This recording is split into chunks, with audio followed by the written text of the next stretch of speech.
Okay,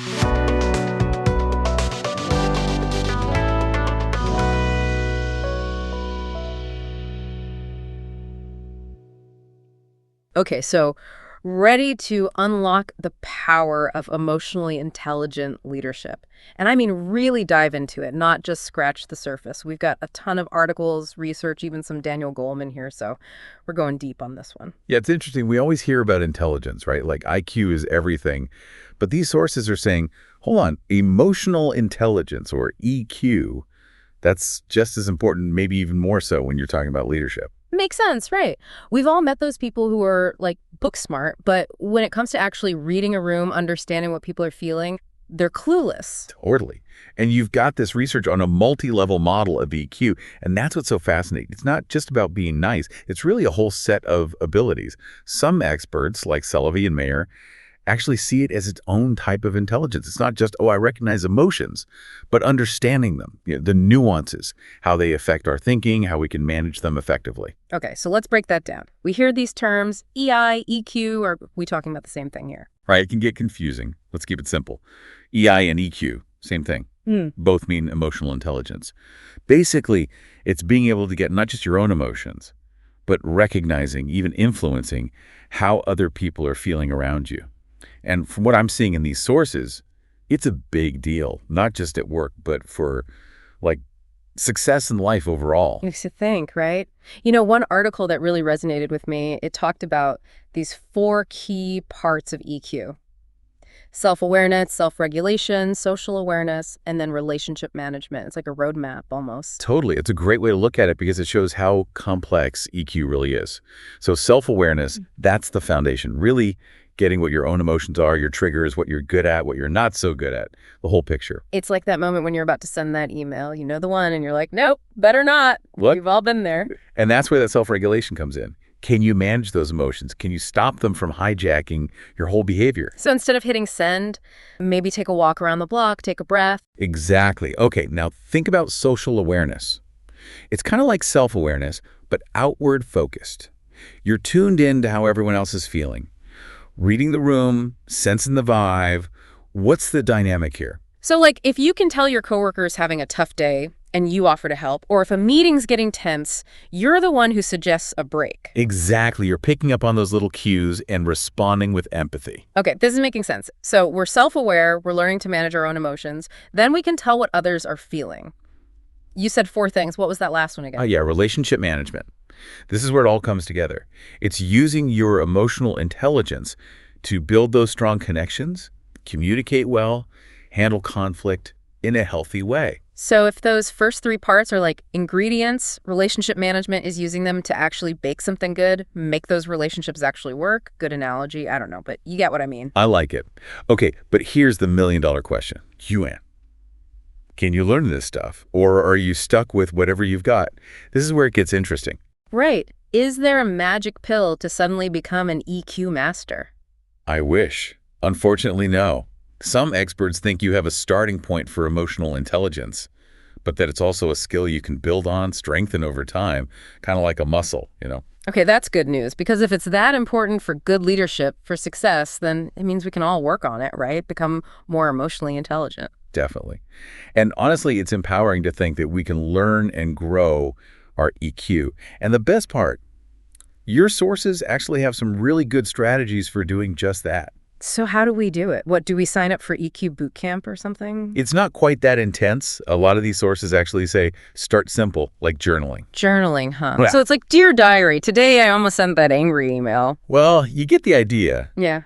It doesn't have to be quite like that. But when you take the time to think about your emotions, your experiences, you start to see patterns, right? Yeah. Like what makes you react a certain way? How do your emotions actually affect how you act? So it's about getting that self-awareness we were talking about, really knowing how your own emotions work.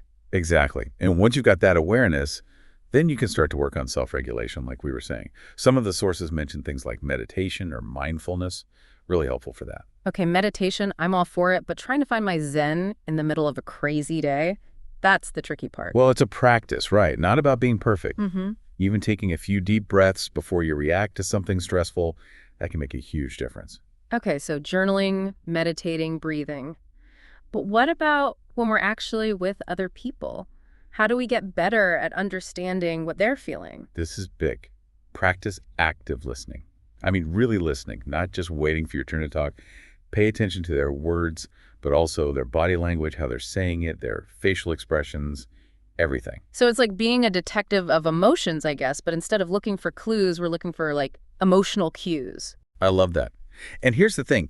It's not just about recognizing the emotion, but having empathy. Really trying to get where they're coming from, even if you don't agree with it.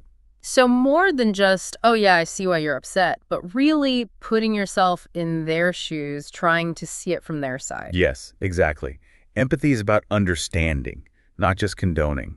And it's so important for any relationship, especially strong, healthy ones, right? Yeah. Which brings us back to that last part of EQ, that relationship management. Okay, so say I've been doing all my EQ homework, journaling, meditating, listening better, working on my empathy. How do I know if it's working? Is there like an emotional intelligence report card I can check? Well, there actually are emotional intelligence tests you can take. They can give you a starting point, see where you're at, show you what to focus on. Wait, really? It's like a standardized test, but for feelings? I've got to admit, I'm a little curious about that, but I'm guessing it's not just picking your favorite emoji or something. No, definitely more to it than that. There are different kinds of tests, some where you rate yourself, some test your actual abilities, some even get feedback from, like, your coworkers, which can be really eye-opening. Feedback from coworkers, that's both terrifying and probably super helpful, because sometimes we need someone else to point out our blind spots, right? That's exactly it. Hearing from other people, it can give you such valuable insights into how your emotional intelligence is coming across or not coming across in the workplace. So even if we think we're doing great, there's always room to grow, right? Always. That's a big takeaway from all this research developing your EQ. It's not a finish line you cross, it's a journey. You're constantly reflecting, practicing, learning, growing. Okay, so we've covered a lot, the what, the why, even the how of EQ. But you know what they say, knowledge is only power if you use it. So how does all this EQ stuff make us better leaders? What's the connection? Great question. And it gets to the heart of why everyone's talking about EQ and leadership. Turns out, emotional intelligence is a really good indicator of how effective someone will be as a leader. Okay, now I'm really listening. What is it about high EQ that makes someone a better leader? Think about it. Being a good leader is not just about being the most skilled, the most knowledgeable, or barking out orders. It's about inspiring people, building trust, motivating your team, resolving conflicts in a good way, making thoughtful decisions. All that takes a lot of emotional intelligence. So it's less my way or the highway and more, let's figure this out together. Exactly, and that's something Daniel Goleman found in his research.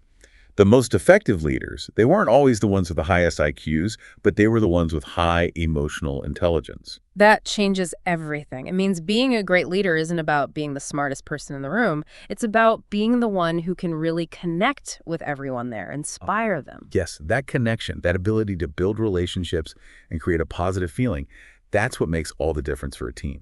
Okay, I'm sold. EQ is key for anyone who wants to be a good leader. But let's turn it around for a sec. What happens when someone's EQ is, a little underdeveloped? How can you tell if someone might need an EQ boost?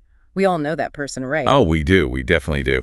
And sometimes it's not even intentional, just a lack of awareness or skills.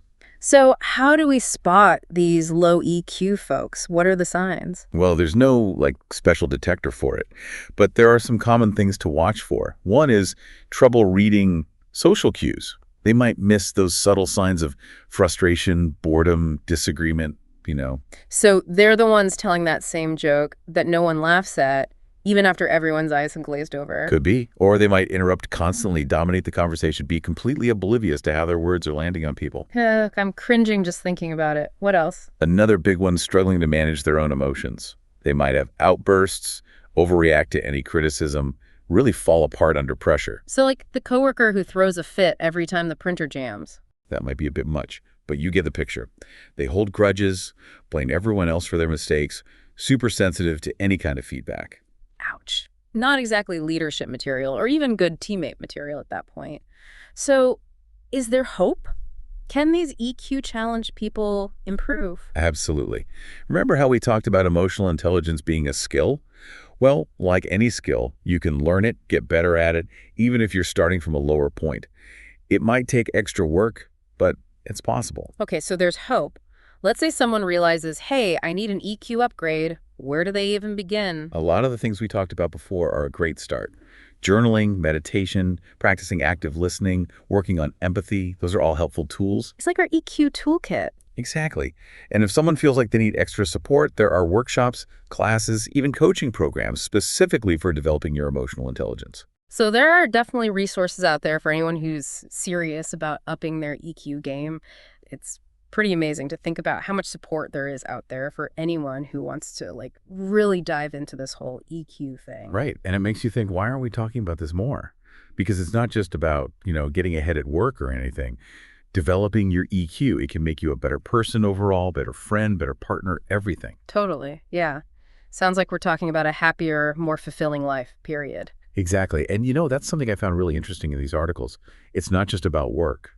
Those benefits of high EQ, they go way beyond that. Think about your relationships, how you communicate, how you handle disagreements, even just dealing with stress every day. EQ affects all of it. You've convinced me. Where do I sign up for EQ training? But okay, before we wrap up this whole deep dive on emotional intelligence, something's been on my mind. We've talked about all the good stuff, but is there a downside? Can someone have too much EQ or use it in a bad way? Wow, that is a good question. And to be honest, it's something experts are still figuring out. Some people say that emotional intelligence on its own isn't good or bad. It's how you use it, like any other skill, really. Okay, so give me an example. How could someone use EQ for not so good purposes? Well, imagine someone who's really good at reading people, understanding what makes them tick, knowing how to influence them emotionally. That could be used to manipulate people, take advantage, even if it means hurting others, to get what they want. So yeah, it's like any powerful tool, I guess. Depends on the person using it, right? Yeah, Good intentions or bad intentions. exactly. And that's why it's so important to think about the ethics of it all. It's not enough to just have high EQ. We have to use it with integrity, with compassion, with a moral compass. That's a really important point. Maybe the real goal isn't just having a high EQ score, but making sure our emotional intelligence is guided by a strong sense of what's right and wrong. I couldn't agree more. That's something I hope everyone listening will keep thinking about as they go on their own journey of developing this EQ. So for our listeners who are ready to start boosting their EQ, where do they begin for steps? We've covered so much good stuff today. All those strategies like journaling, active listening, getting feedback, and remembering those ethical considerations, those are all great tools. Our EQ toolkit, ready to go. And remember, developing your emotional intelligence, it's a lifelong journey. You won't become an EQ master overnight, but with some effort, a willingness to learn, you can build this incredible skill set and use it to improve your whole life. And on that note, I think it's time for us to wrap up this deep dive into the world of emotional intelligence. I agree, but as you go forward, here's one last thing to think about. If emotional intelligence is about more than just managing our emotions, could it also be the key to creating a more compassionate, more effective version of ourselves and a better world for everyone?